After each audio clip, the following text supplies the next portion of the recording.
Welcome to another episode of Time PI TV, where we're looking at the inside workings of a live operational investigation agency, that being here, Titan in Derby. I am your host, Simon Henson, and Managing Director of Titan Private Investigation Limited. Welcome. So, don't forget, if you prefer podcasts, this can be downloaded wherever you download your podcasts. It's Titan PI TV podcast. So today's a little bit different. I am going to be out of the office from 7 o'clock in the morning until midday, helping out a task with operators on the ground who have been tasked, or we have been tasked, by a corporate company who has a long-term member of their staff who has been on sick.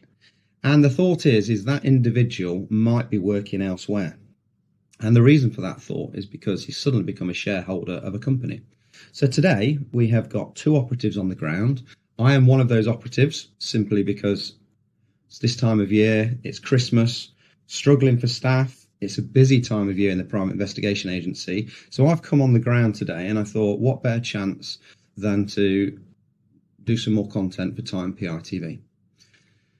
So I will keep you updated throughout. I have dusted off my camcorder, my covert camera, and I've got a couple of radios for me and the other operative. And hopefully we'll get a result for the client. I'll keep you updated. See you later. That's it. I'm off. So I'm just leaving the office now after getting all the various bits of equipment I need. That is the radios, network radios booting up. So they take about 60 minutes to boot up. Sorry, 60 seconds. So network radios are effectively an Android phone. They use a network signal. So as long as we've got a 4G or a 5G signal, they work. And we can be anywhere in the country. So I could have a team in London. And I could be in the Derby office listening because it works off the mobile phone signal. No group. 4G and 5G. No group. Channel 1. We don't have to be close Channel to one 1. another like with the Motorola's. We used to use Motorola back-to-back radios, which have distance issues. So probably a maximum of a kilometre apart, and you can still hear one another. The network radios, you don't get that. So I'm meeting the other operative at McDonald's, where we'll probably get a coffee. We will clean our windows because we need to make sure that our imagery is clear, that when we are shooting out the windows it doesn't focus on some bird muck or anything which is on the window which we don't want to be on the window. So we make sure our windows are clean, grab a coffee, hand over a radio to the other operative. Another crucial area is time date stamp. So we need to synchronise our time date stamp on our cameras because there's nothing worse than me getting some imagery of the subject and it's saying 7:19 and then the subject looks away from that location and the other operative says 7:80, because obviously that looks like it's happened before, but it hasn't. But as long as our cameras are all in sync, then everything flows nicely, because effectively we're gaining imagery and we're telling a story. And that's what you've got to think about as an operative. You can be the best team in the world and have close control of a subject and they are none the wiser for the whole day. But if you've got nothing to show for that, then you're the worst team in the world. So we evidence everything and document it through gaining what we're seeing on camera. And a crucial part of that is to make sure the time date stamp is correct. So we'll just check the radios whilst we're en route. Comms check. Yeah, loud. Okay, so I now know that both radios work. They've got a good signal. And these network radios are very good. However, they are useless if they don't have a signal. Unlike Motorola's, which are back to back, because they will work anywhere. You can be in an area with a really low or no signal and they will work because they don't need the network. So go and meet the other operative and I'll keep you updated when we're on plot, all ready and watching the address, hopefully waiting for the subject to exit and show us where he's working. See you later. So I've met up with the other operator. We've got ourselves the obligatory latte from McDonald's. which means we're probably going to need a wee later. But don't worry, we won't be caught short. We're used to all of this. So we've researched the address during daylight hours. We've come back, we're happy with where it is. There's a vehicle associated to it. It's in a tight little cul-de-sac. The other operator's got eyes on the address, and I'm in a position to go either way with the vehicle when it exits the cul-de-sac. So hopefully we get to see him. At the moment, the address is completely in darkness, but it's nice to associate a vehicle to it. Just simply because that makes our life easier, rather than having to react to someone walking outside of an address and then going to, for example, a communal car park and getting into a vehicle. It might be that you have two people come out of separate addresses at the same time, then you've got to try and identify which one our subject gets into. So it's easier in that sense of it. So I mentioned earlier that we have cameras, and I was dusting mine off for today, which I have done. So we've met up, we've synced our time date stamp on both the Covert and the camcorder. So the cameras you need is a camcorder. I use the Sony AX53.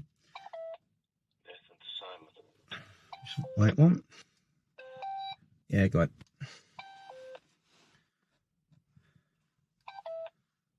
Yeah, I've got this covered now from this position. Keen Jonah going hard somewhere a little bit further out so you don't see both vehicles out front door.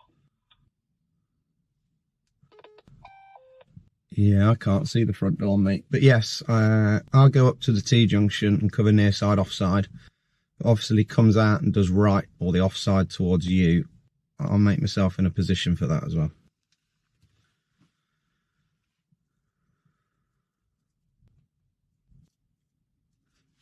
So, I use the Sony AX53, which is a very good camcorder. It's quite a large camcorder, but it's got really good low light capability. On our training courses, we say either that, which is the Rolls-Royce, or you could look at potentially the Sony CX250, which has got really low light capability, and it's entry level, so you can pick them up for a lot, £100. You're then going to need a covert camera. So a covert camera is something which is designed purely to gain audio and visual covertly, but it looks like an everyday item. So it could be a key fob, it could be a mobile phone, but really all it's there for is to gain covert imagery and audio. So I've had my orders, I've got to go somewhere else. So I'm going to plot up so that I can go with the vehicle in any direction, but just move a little bit further out, just so he doesn't get a view of both of our vehicles at the lift, because that makes life a little bit more difficult. Right, talk to you in a bit.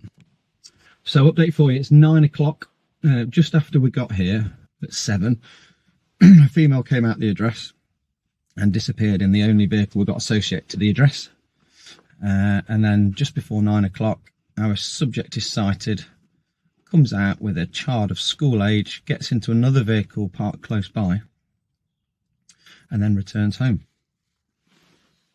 So yeah, it's 9 o'clock, and we haven't got him at a work address yet, but he was wearing a high-vis jacket, so we're hopeful. So I'll keep you updated. Okay, so a further update for you. We couldn't film anymore just due to the sensitivity of the job. It would have given too much away. But the subject did come out wearing that high-vis as per earlier, and got into a works vehicle, a van, a commercial vehicle, and started working in a works capacity. All of this is then packaged up for the client in report format, which includes a text of what we've seen, and everything that we mention is backed up by a still image, which is taken from the surveillance footage. This will then be given the client. The client will then decide what to do with it. In this case, it was going to be a gross misconduct tribunal, and we also send them all of the unedited surveillance footage, which is time date stamped, so it's all evidential. So this is also watertight and will stand the scrutiny of a criminal or a civil court. So it's been a result for the client.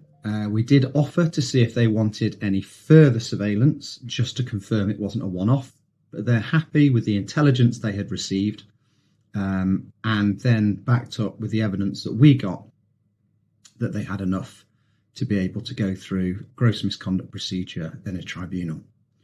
So this is an example of where we can help corporates. 80% of Titan deals with business to business corporates and 20% is to private clients. Don't forget, if you enjoyed this, give us a thumbs up. If you don't want to miss further, then subscribe to the channel. If you prefer podcast, then you can download Titan PITV podcast wherever you download your podcasts. Thanks again for listening. There will be more to follow. See you soon.